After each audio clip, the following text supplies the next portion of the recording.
Jack Morris walked slowly through the abandoned alien ship. The metal floor made soft echoes with each step. He shined his light across the dusty walls.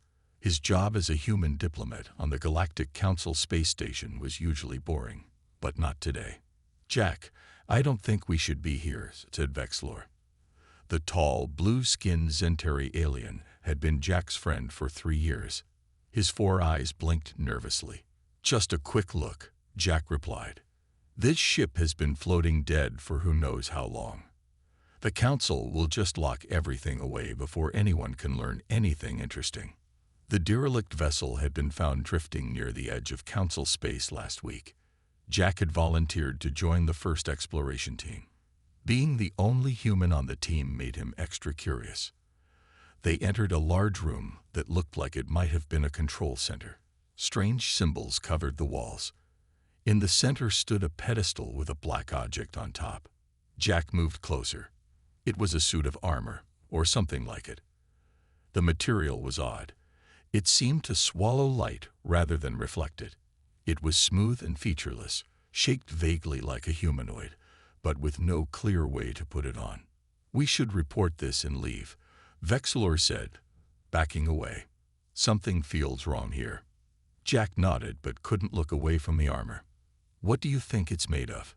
he asked, reaching out. Jack don't. His fingers touched the black surface. It felt cool at first, then warm. Then it moved. The armor suddenly liquefied, flowing like water. Before Jack could pull away, it surged up his arm, covering his hand, then his forearm. He tried to shake it off, but it kept spreading. "Help!" he shouted. "Get it off me." Vexlor grabbed his arm but jerked back as if shocked. "I can't touch it."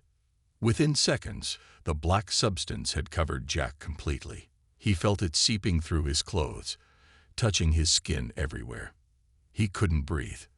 Panic filled him as he clawed at his face. Then, just as suddenly, the substance hardened again. Jack gasped as he found he could breathe once more.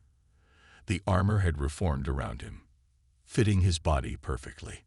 "Jack!" Vexlor's voice sounded far away. Jack looked down at himself.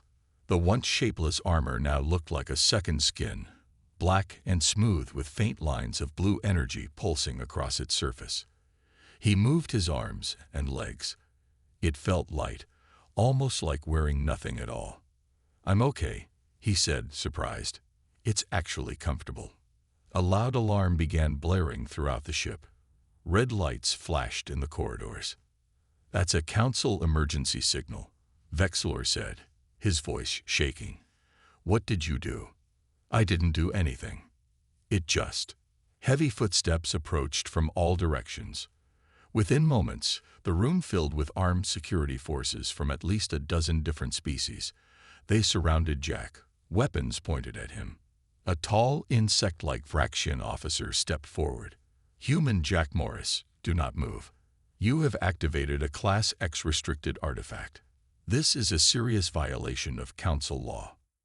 "I didn't know," Jack said, raising his hands. "It just happened." "The Nemesis carapace has chosen a bearer," whispered one of the guards, a reptilian Crixs. "That's impossible." The Vraxian commander hissed for silence. "Secure the human and prepare for emergency quarantine protocols." As the guards moved closer, Jack felt something strange. The armor seemed to pulse, and suddenly information flooded his mind. Danger indicators, weapon systems, defensive capabilities. "Wait," Jack said, backing away. "Let's talk about this." "The armor should not have bonded with any species," the commander said. "Especially not a human. This changes everything." Vexlor stepped between Jack and the guards. He didn't know what it was. "This isn't his fault." "Move aside, Zentari. This is now a matter of galactic security." As the guards moved to surround him, Jack felt the armor tense, ready to defend itself and him. He realized with growing dread that putting on this armor might have just started something much bigger than he could imagine. The Council was indeed mad, and Jack had no idea how to fix it. Jack sat alone in a clear cell. The walls looked like glass, but were stronger than steel. 3 days had passed since the armor bonded to him. No matter what the council scientists tried, they couldn't remove it. The black material stayed fixed to his skin, like it had always been part of him. Outside his cell, aliens from many species walked past. Some came just to look at him. Others whispered and pointed. Jack felt like an animal in a zoo. The door to the quarantine area opened. Dr. Susan Miller walked in with 4 armed guards. Susan was the only other human on the station, and the council's expert on ancient alien technology. "How are you feeling today, Jack?" she asked, standing safely on the other side of the clear wall. "Like a science experiment," Jack said. "Any news on when I can get out of here?" Susan's face grew serious. "The council is still meeting about you. I just came from there. And it's not good. They're scared, Jack. Really scared." A tall alien with gray skin and no hair entered the room. It was Council Leader Dren, the highest authority on the station. "Human Jack Morris," Dren said in a flat voice. "Do you understand what you have done?" Jack stood up. "I touched something I shouldn't have. I get that. But I didn't do it on purpose. Purpose does not matter. Results matter." Dren pointed at the armor covering Jack's body. "Do you know what this is?" The guards called it the Nemesis Carapace. "Yes, it is a weapon created by the Crixs Empire, a civilization that nearly destroyed the galaxy 50,000 years ago." Susan stepped forward. The Crixs were thought to be just a myth until recently. Their technology was far beyond anything we have now. "The armor you wear," Dren continued, "was designed for their elite warriors called executioners. It was programmed to bond only with Crixs biology and reject all other species." Jack looked down at his hands, covered in the black material. "Then why did it accept me?" Susan pulled out a data pad. "That's what I've been studying. I compared your DNA with the small samples of Crixs genetic material we found." She showed the screen to Dren, who stepped back in alarm. "There's a match in several key areas. About 17% similarity in certain genetic markers." "That's impossible," Dren said. "No," Susan replied. "It suggests humans and Crixs share some evolutionary connection." The armor recognized those patterns in Jack's DNA. Jack felt cold. "You're saying I'm part alien?" "I'm saying there might be a reason humans were unknown to the galaxy until recently," Susan said. "Our ancestors might have had contact with the Crixs, or even been related to them somehow." Dren turned to the guards. "This changes the situation. The council must be informed immediately." Susan moved closer to Jack's cell. "There's more. The armor isn't just a protective suit. According to legend, it contains weapons powerful enough to destroy planets and advanced AI systems that can hack any technology. If Jack can access those systems, then one human now holds more power than most civilizations." Dren finished. "This cannot be allowed." Jack felt the armor pulse slightly, as if responding to his rising fear. "What are you planning to do with me?" "The council has voted," Dren said coldly. "You will remain in containment indefinitely for study. If necessary, more invasive research will be approved." "You mean dissection," Jack said. "If required." Susan looked horrified. "You can't do that. He's a diplomatic representative of Earth." "Earth is a minor member world with no real power," Dren replied.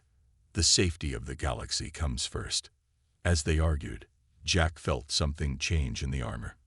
Information began flowing into his mind again. Power levels, defensive systems, escape routes.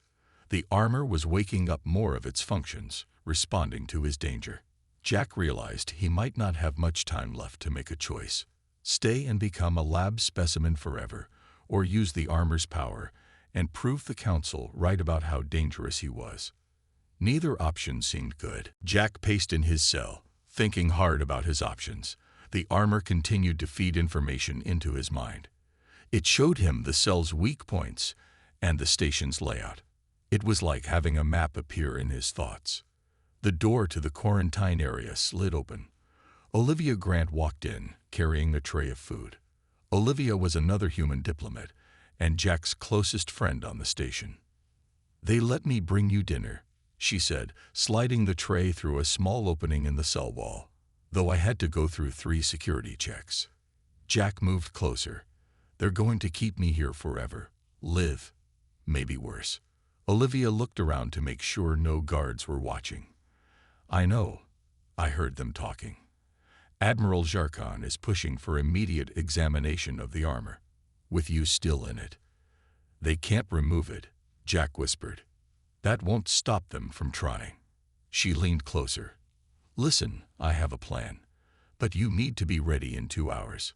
Before Jack could ask more, a guard entered. Olivia straightened up. "Enjoy your meal, Mr. Morris. I'll check on you tomorrow." She left with the guard following close behind her. Jack sat on his bed, pretending to eat while his mind raced. 2 hours passed slowly. Jack felt the armor becoming more active. It was almost like it knew something was about to happen. The lights in the quarantine area suddenly flickered, then went out completely. Emergency lighting came on, bathing everything in dim red. "Security breach in Section 7. Announced a computerized voice. All personnel report to emergency stations." The guard outside Jack's cell looked confused. He pressed his communicator. "What's happening?" No answer came. Instead, the clear door to Jack's cell slid open. The guard raised his weapon, but Jack was faster. The armor seemed to enhance his speed and strength. He knocked the guard down with one push and ran out into the corridor. Alarms blared everywhere. Jack followed the map in his mind, turning down less used hallways to avoid security teams. He nearly ran into Olivia as she came around a corner. "You did this?" he asked. "I may have caused a small problem in the station's power grid," she said with a grin. "Come on, we don't have much time." They ran together toward the docking bay. Twice they had to hide from security patrols. Once, the armor helped Jack hack a locked door by simply touching the control panel. "It's getting easier to use this thing," Jack said as they reached the hangar. "It's like it's teaching me." "That's both cool and terrifying," Olivia replied. "We need that small scout ship in Bay 3. They rushed across the hangar floor. A technician spotted them and reached for an alarm, but Jack raised his hand instinctively. The armor extended slightly, forming a small weapon. A pulse of energy knocked the technician unconscious. "I didn't mean to do that," Jack said, staring at his hand in shock. "Is he alive?" Olivia asked, checking the fallen alien. "Yes." The armor knew not to kill him. They reached the scout ship, a small vessel used for short exploration missions. The door was locked, but when Jack touched the control panel, information flowed from the armor into the ship's computer. The door opened. "It can hack anything," he said as they climbed aboard. Olivia took the pilot's seat. "Great, because I can't fly this model." "I think I can," Jack said, surprised at his own certainty. He placed his hands on the controls, and the armor connected with the ship's systems. The hangar doors were still closed, but security forces were entering the bay. Admiral Jarkon himself appeared, leading a squad of heavily armed guards. "Stop them," the admiral shouted. Jack felt the armor pulse with energy. "Hold on," he told Olivia. The ship's engines fired up. Jack didn't push any buttons. The armor controlled everything through his touch. The ship rose off the floor and turned toward the closed hangar doors. "Jack," Olivia said nervously, "those doors are reinforced metal." "I know," he replied, "but I think we're about to leak anyway." The ship's weapons powered up, targeting the hangar doors. They had seconds before the guards would open fire. Jack had to make a choice, and he had to make it now. The ship's weapons fired. A bright blue beam cut through the hangar doors like they were made of paper. The metal glowed red, then melted away, leaving a hole big enough for the ship to pass through. "Go," Jack shouted. The ship shot forward, through the opening and out into space. Behind them, alarm lights flashed across the station's outer hull. "They're going to come after us," Olivia said, looking at the scanner screen. Where should we go? Jack wasn't sure how to answer. He couldn't go back to Earth. The Council would look there first. They needed somewhere to hide while he figured out what to do next. There's a mining colony about 6 hours from here, he said. Not many people, easy to blend in. As Jack plotted the course, he felt a strange sensation in his head. It was like someone tapping on a door, asking to be let in. The feeling grew stronger until Jack couldn't ignore it. Then a voice spoke in his mind. Finally awake. Host appears compatible. Beginning synchronization. Jack gasped. There's something in the armor. It's talking to me. Olivia looked worried. What's it saying? It said I'm compatible and something about synchronization. I think. Pain shot through Jack's body. He cried out and fell from his chair. The armor tightened around him, and images flashed in his mind. Planets he'd never seen, battles fought long ago, faces of creatures with features almost like humans, but not quite. Jack. Olivia knelt beside him. What's happening? The pain faded. Jack sat up slowly. There's someone else in here with me. In the armor. I think it's a Crixs. The voice spoke again in his mind. I am Vor, commander of the 6th Crixs Defense Fleet. You are not Crixs. How is this bonding possible? His name is Vor, Jack told Olivia. He was a commander in something called the Crixs Defense Fleet. He can hear us, Olivia asked. He's in my head. I think his consciousness was stored in the armor when he died. The voice, Vor, seemed surprised. You are human. From Earth? Impossible. The genetic seeding was not to mature for many more millennia. Jack didn't understand what that meant, but he had more immediate concerns. The ship's sensors showed 3 Council vessels launching from the station. We need to hurry, he said. They're coming after us. As they flew toward the mining colony, Vor's presence grew stronger in Jack's mind. Jack saw flashes of memories. The Crixs civilization at its height, great cities on many worlds, and then a terrible darkness that consumed everything. You don't understand what this armor is, Vor's voice said inside his head. It is not a weapon of war as your council believes. It is the last line of defense against the Void Heralds. What are Void Heralds? Jack asked aloud. The enemy of all life.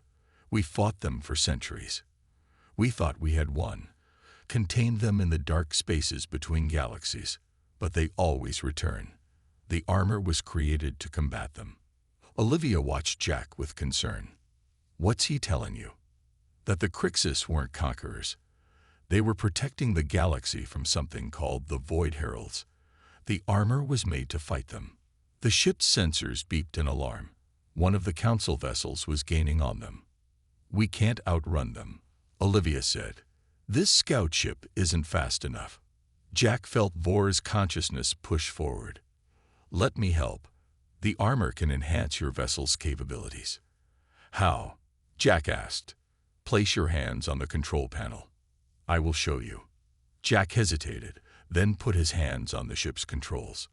The armor flowed slightly, creating connections between his fingers and the panel. The ship's engines suddenly roared with new power. They surged forward, leaving the Council ships behind. What did you do? Olivia asked in amazement. Vor helped me improve the engines, Jack said. But it's temporary. We still need to hide. As they approached the mining colony, a new problem appeared on the sensors. 2 ships waited in orbit.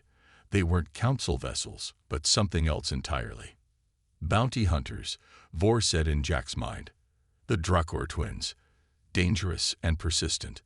How do you know that? Jack asked. The armor analyzes all data it can access. These hunters have a reputation across many systems. Jack realized that his situation had just gotten even more complicated. It wasn't just the Council looking for him now. Jack and Olivia looked at the scanner showing the 2 bounty hunter ships in orbit around the mining colony. We can't land there now, Olivia said. But we're low on fuel. We need a new plan. Jack closed his eyes, trying to think. In his mind, Vor's voice spoke again. There is a human military vessel 3 light hours from here. The HSS Intrepid. We could seek their help. How do you know that? Jack asked. The armor can detect ship signatures across great distances. Your military uses a specific engine design. Jack opened his eyes. Vor says there's a human ship nearby. The HSS Intrepid. We could try to reach them. Olivia looked doubtful. Even if we find them, will they help us? We're running from the Galactic Council. Earth won't want to start a war. We have to try, Jack said. At least they won't shoot at us right away. They changed course away from the mining colony. The bounty hunter ships detected them and began to follow, but their ships' enhanced engines kept them ahead. As they flew, Jack learned more from Vor. The Crixs had been guardians of the galaxy, using their advanced technology to protect other species. But when the Void Heralds came, a terrible war began. The Heralds were beings of dark energy that fed on stars and planets. Many Crixs died fighting them, Vor explained. In the end, we created special weapons and armor like the one you wear now. We pushed the Heralds back to the edge of the galaxy and sealed them there. So why did everyone think the Crixs were evil conquerors? Jack asked. Some feared our power. They spread lies after we were gone. We sacrificed ourselves to save others, and they made us into monsters in their stories. Jack felt Vor's sadness and anger. It was strange to share emotions with an alien consciousness. After 3 hours of flight, they detected the HSS Intrepid. It was a large human military vessel on a routine patrol mission. They're hailing us, Olivia said. Jack took a deep breath and accepted the communication. A stern face appeared on the screen. This is Commander Alan Price of the HSS Intrepid. Identify yourselves. Commander, this is Jack Morris, human diplomat from the Galactic Council Station. I need emergency asylum. Price frowned. Morris, we received an alert about you. The Council says you've stolen dangerous alien technology. It's more complicated than that, Jack said. Please, we have bounty hunters on our tail, and the Council wants to dissect me. I can explain everything if you'll let us dock. Price was silent for a moment. You're asking me to potentially start an incident with the Council. I'm asking you to help a fellow human who's in danger, Jack replied. The Council is treating humans like second-class citizens. They detained me without a trial. That seemed to affect Price. Approach slowly. Any hostile moves, and we'll open fire. The communication ended. Jack steered their small ship toward the Intrepid's docking bay. As they got closer, the sensors beeped again. The bounty hunters had caught up. Energy weapons fire streaked past their ship. They're shooting at us, Olivia shouted. Jack felt the armor react to the danger. It showed him how to activate the ship's defensive shields, which glowed brighter than they should have been able to. The Intrepid is warning the hunters to stand down, Olivia said, listening to the communications. The bounty hunters ignored the warning. One of their ships fired directly at Jack's vessel, hitting its engine. The ship shuddered and began to spin. We're hit. Olivia grabbed onto her seat. We're close enough, Jack said. The Intrepid can pull us in with their tractor beam. But before they could call for help, their ship's damaged engine exploded. The blast threw them forward into the control panel. Olivia hit her head and fell unconscious. Jack tried to stabilize the ship, but it was too damaged. They were spinning out of control, headed straight for the Intrepid's hull. Let me help, Vor said in his mind. The armor flowed over Jack's hands, merging with the ship controls. Emergency force fields appeared around them as the ship crashed into the Intrepid's docking bay. Everything went black for a moment. When Jack opened his eyes, he was lying on the floor of their wrecked ship. The armor had protected him from serious injury. He crawled to Olivia and checked her pulse. She was alive but hurt. Military personnel surrounded the crashed ship, weapons ready. Jack lifted Olivia in his arms and stepped out to face them. hoping he had made the right choice. Jack stood facing 20 human soldiers, all with weapons pointed at him. The black armor covering his body gleamed under the bright lights of the Intrepid's docking bay. In his arms, Olivia was still unconscious. "Put her down slowly," Commander Price ordered, stepping forward. "And keep your hands where we can see them." "She needs medical help," Jack said, carefully laying Olivia on the floor. She hit her head in the crash. 2 medics rushed forward while the soldiers kept their weapons trained on Jack. They checked Olivia's condition and lifted her onto a stretcher. "She has a concussion but should recover," one medic reported before they carried her away. Commander Price studied Jack's armor with a mix of fear and curiosity. "So this is the alien technology the Council is in an uproar about. What exactly is it?" "It's called the Nemesis Carapace," Jack explained. "It bonded to me, and I can't take it off. There's also the consciousness of a Crixs commander named Vor inside it." What inside it?" Price looked skeptical. Before Jack could explain further, alarms blared throughout the ship. A young officer ran up to Price. "Sir, we've got 3 Council warships approaching. Admiral Jarkon is demanding we hand over the fugitives." Price's face hardened. "Tell them we're considering their request and need time to discuss it with Earth Command." "Yes, sir." The officer hurried away. Price turned back to Jack. "You've put me in a difficult position, Morris. The Council is threatening sanctions against Earth if we harbor you." "I know, and I'm sorry," Jack said. "But you need to hear what I've learned. The Council has been lying about the Crixs Empire for centuries. They weren't conquerors. They were protectors. Protecting against what? Something called the Void Heralds. Ancient enemies that consume entire star systems. The Crixs fought them and contained them, but Vor believes they're returning." Price looked doubtful. "That's a convenient story." Just then, the ship's communication system activated. A familiar blue face appeared on the large screen in the docking bay.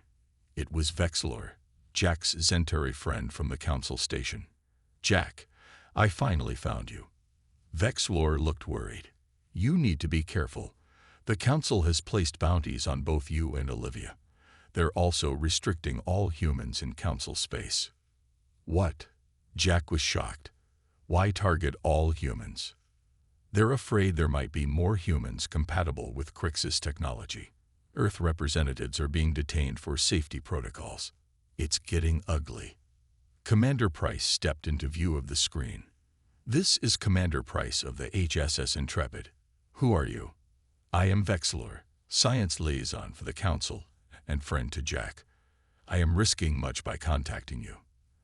"The Council is not being truthful about the situation." "How so?" Price asked. Dr. Susan Miller found more evidence about the connection between humans and the Crixs.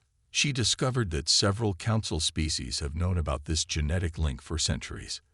They deliberately kept humans isolated from galactic society because they feared what would happen if humans accessed Crixs technology.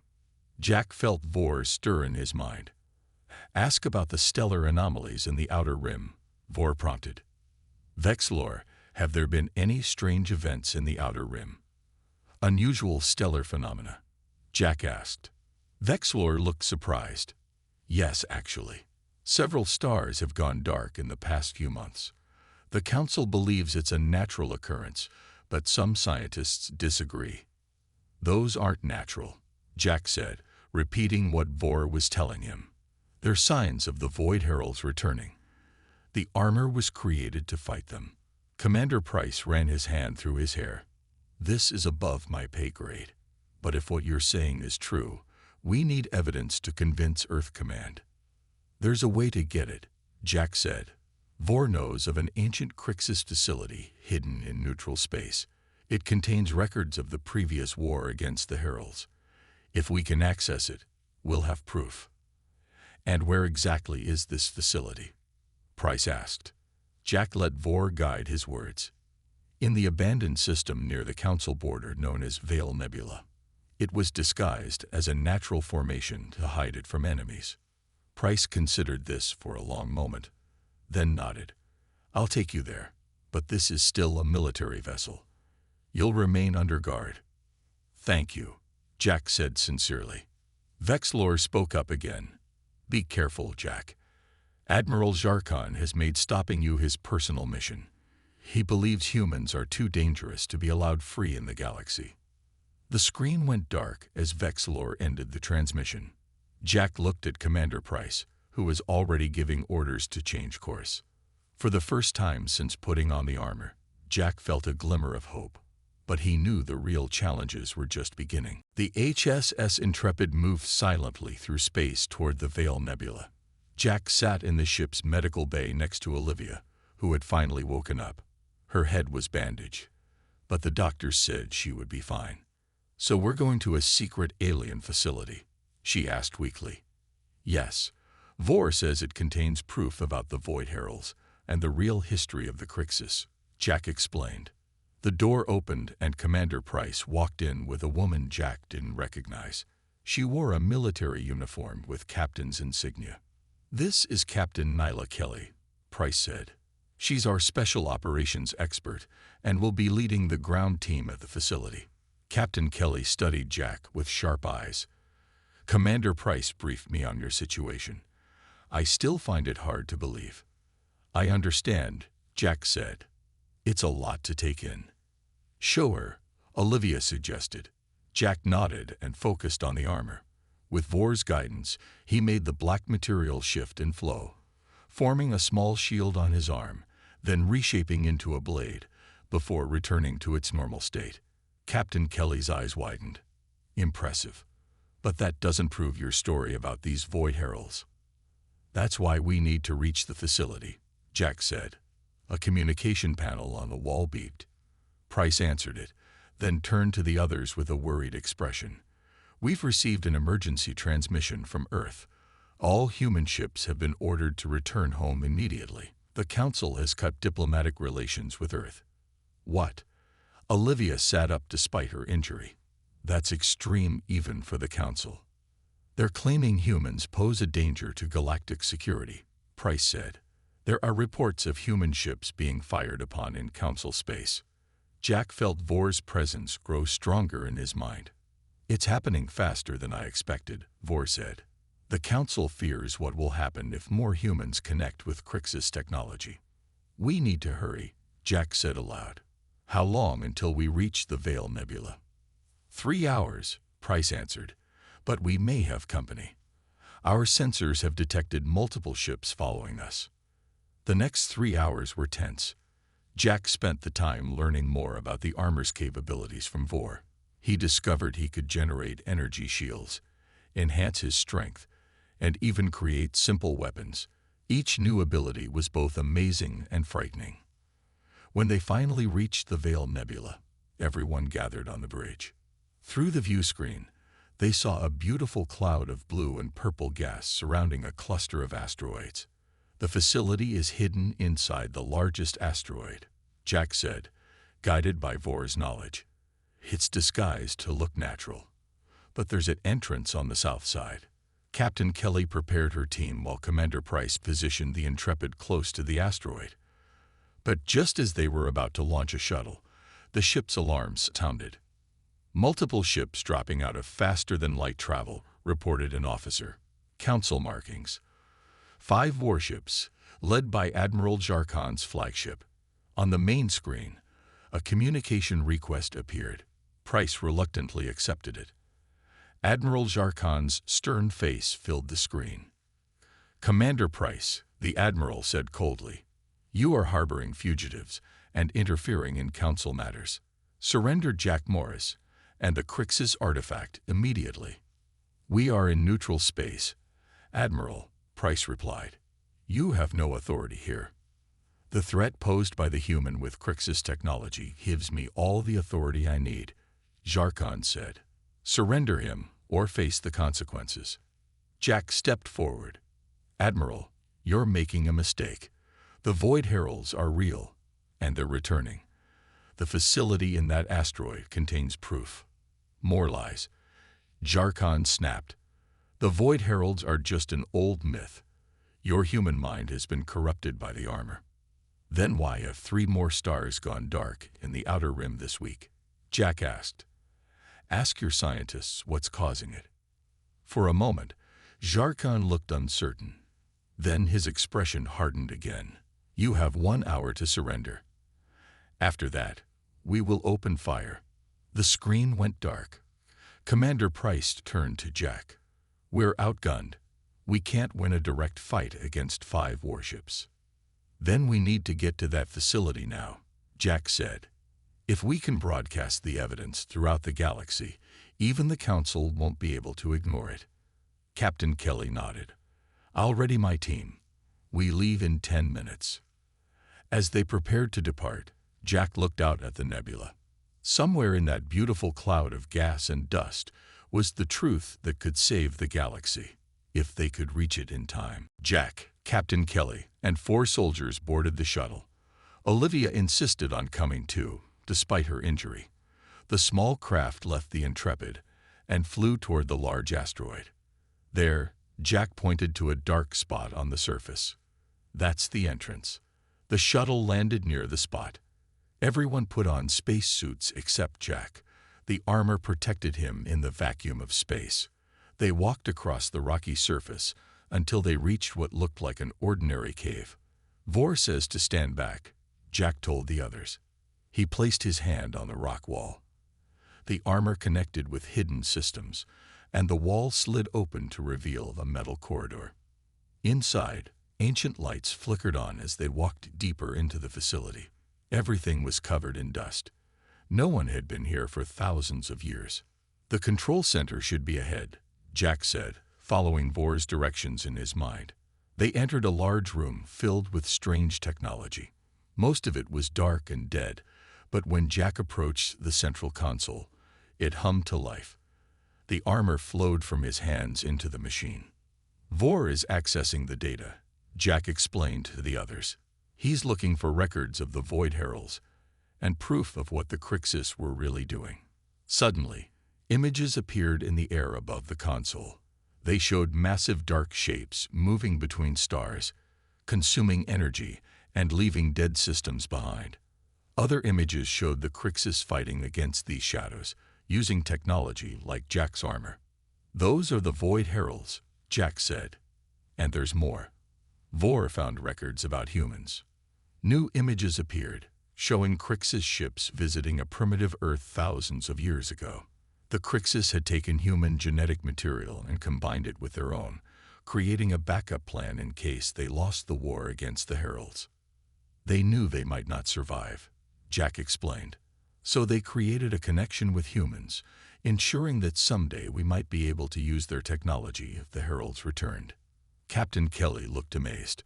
So humans are partly descended from these Crixs. That's why the armor accepted you. Yes, and why the Council feared humans all along. They knew or suspected this connection. Their communicators beeped.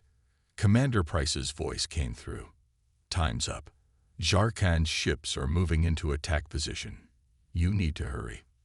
We've found the proof, Jack said. But how do we share it with everyone? Vor spoke in Jack's mind. The facility has a communication array. It can broadcast to all systems simultaneously, but it needs power, more than what remains. Jack relayed this to the others. Captain Kelly frowned. Could the shuttle's power cells help? Not enough, Jack said. We need something stronger. Olivia pointed to Jack's chest. What about the armor? Vor said it's a powerful energy source, right? Jack nodded slowly. Vor says it could work, but it's risky. The armor would have to channel most of its energy into the system. It might damage both the armor and me. Is there another way? Captain Kelly asked. Jack shook his head. Not in time. He placed both hands on the console again. The armor began to glow brightly as it poured energy into the ancient systems. Pain shot through Jack's body, but he held on. Above them, the facility rumbled as long-dormant machinery activated. A massive array extended from the asteroid, pointing toward open space. It's working. Olivia shouted. The broadcast has begun. In space, the Council ships had started firing on the Intrepid. But suddenly, every communication system in every ship received the same transmission: images of the Void Heralds, the truth about the Crixs, and the connection to humans. On Admiral Jarkan's flagship, the crew watched in shock. The Admiral himself stared at the evidence he could no longer deny. Then new alarms sounded across all ships. At the edge of the system, space itself seemed to tear open. A massive dark shape emerged, a Void Herald, just as the images had shown.